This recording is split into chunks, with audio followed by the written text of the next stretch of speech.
조 전 대표가 오늘 오전에 서울구치소에 수감이 됐습니다. 들어가면서 한 말이 또 논란을 부르고 있는데요. 어땠는지 살펴보시죠. 2019년 제가 법무부 장관 후보로 지명된 후 시작된 검찰 쿠데타는 윤석열 탄핵으로 끝났습니다. 날씨가 춥습니다. 그러나 봄은 올 것입니다. 저는 법원 판결의 사실 판단과 법리 적용에 동의하지 못하지만 대법원 선고를 겸허히 받아들이고 독서, 운동, 성찰을 통해 몸과 마음을 더 단단하게 만들겠습니다. 최 의원님, 저희가 준비한 그래픽 같이 보시죠. 자, 지금 1심과 2심, 대법원까지 모두 유죄가 났습니다. 그랬는데도 판결의 사실 판단과 법리 적용에 동의하지 못하겠다 라고 했어요. 또 자녀 입시 비리 혐의 같은 개인 비리 혐의인데도 마치 정치 탄압을 받고 들어가는 듯한 것 아니냐, 이런 비판도 있습니다. 글쎄, 뭐 정치인들은 그 대법원에서 확정 판결을 받아도 흔히 저렇게 주장을 하죠. 아마 본인이 나중에 그 형을 모두 살고 나와서 어떤 정치적인 재기 뭐 이런 것들을 좀 노리고 하는 대단히 의도적인 그 주장이라고 저는 생각을 하는데, 저렇게 해서요, 지금 이제 징역 2년입니다. 근데 이 조국 전 대표는 한 번도 구속된 적이 없기 때문에 지금부터 정확하게 2년을 살아야 돼요. 그리고 나서 그 나중에 이제 출소를 한다고 할지라도 그로부터 또다시 5년간 피선거권이 박탈이 되거든요. 그러니까 진짜 뭐 중간에 사면복권을 받지 않는 한 앞으로 7년간 그 국회의원이나 대통령이나 뭐 이런 데 출마할 수가 없습니다. 그렇기 때문에 일단 지금 현재 어떤 가정적인 상황을 전제로 하지 않으면 여기서 대략 어떤 정치 생명이 끝이 아닌가, 아마 이렇게 보는 것이 오히려 타당한 그 예측이고요.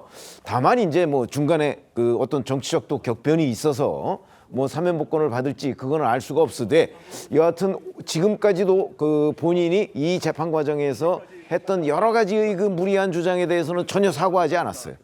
저렇게 되면 조국 전 대표가 만약에 그 어떠한 상황에서 나중에 정치적 재기를 한다고 할지라도 그때도 역시 어떤 정치인으로서의 확장성 이런 부분에는 뚜렷한 한계를 보이는 것이 아닌가, 저는 이렇게 판단이 됩니다. 자, 그렇죠. 조국 전 대표는 이제 7년 동안 피선거권이 박탈돼서 차기 대선은 물론이고 지금 총선 출마도 불가능해진 그런 상황입니다. 그런데 앞서 말씀하신 그런 경우의 수, 사면 복권 얘기를 벌써부터 하고 있습니다. 들어보시죠.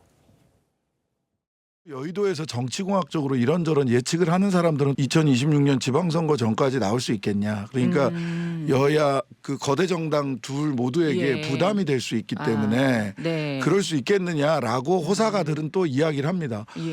저는 그렇게 생각하진 않습니다. 내란의 시작이 쿠데타의 시작이 조국 가족에 대한 도륙으로부터 시작됐기 때문에 그것을 바로잡는다라고 하는 측면에서 뭐 가장 빠르게 사면복권이 있어야 된다라고 저는 믿고 있는데, 또 여의도 호사가들의 그런 말도 귀를 잡아당기는 것 또한 여의도의 현실이기 때문에 다 대비하고 있어야 된다고 봅니다. 자, 수감도 하기 전에 사면복권 얘기를 하는 것 어떻게 보십니까? 글쎄요, 조국 대표는 재판 과정에서 엄청난 특혜를 받지 않았습니까? 저 재판이 1심부터 대법원 확정까지 무려 5년이나 끌만한 그런 사건입니까? 전 말도 안 된다라고 생각을 하고요. 더군다나 조국 대표는 그 과정에서 한 번도 법정 구속이 되지 않았어요. 심지어 대법원에서 판결 나와도 법정 구속되지 않고 주말 넘긴 다음에 오늘 들어간 거 아닌가. 그런데 더 중요한 건 뭐냐면요. 그 조국 대표는 재판 중에도 엄청나게 특혜를 받았는데 재판 끝나고 수감 생활에 있어서도 특혜를 달라고 이야기하는 거 아니겠습니까? 징역 2년 받은 사람이 나 6개월만 하고 나올래, 이렇게 이야기하는 거는 누가 봐도 이거 엄청난 특혜 아니겠습니까? 그다음에 지금 윤석열 대통령 그 뭐 핑계를 갖다가 대고 있는데, 저는 이게 굉장히 아이러니라고 생각하는 게, 윤석열 대통령이 어떻게 대통령이 됐습니까? 검찰총장 해가지고 검찰총장에서 눈에 띄어서 국민들의 선택을 받은 받은 거 아니겠습니까? 윤석열 대통령을 그 중앙지검장에서 검사장으로 윤석열 대통령이 발탁될 때 누가 검증했습니까? 제가 봤을 때 그때 민정수석이 누구였냐면 조국 수석이었잖아요. 그때 조국 수석이 윤석열 검사장 샅샅이 다 검증한 다음에 문제가 없다. 그렇게 해가지고 검찰총장 되도록 한 거 아니겠습니까? 그러다가 본인이 법무부 장관 될 때 이런저런 비리 같은 것들을 그 윤석열 검찰총장이 수사했다고 해가지고 지금 저렇게 이야기하는 거는요. 누가 봐도 납득이 되지가 않는다. 그냥 조용히 있다가 새로운 대통령이 만약에 윤석열 대통령이 계속 탄핵 그 기각되고 그러면은 사면하겠습니까? 그다음 정권 재창출되면 사면하겠습니까? 정권이 넘어간 다음에 그 대통령 그 들어오면 그때 가서는 한번 생각해 볼 일이다. 벌써부터 이야기할 거는 전혀 아니다. 그 생각 듭니다. 알겠습니다. 민주당 내에서도 벌써 좀 그런 얘기가 있던데요.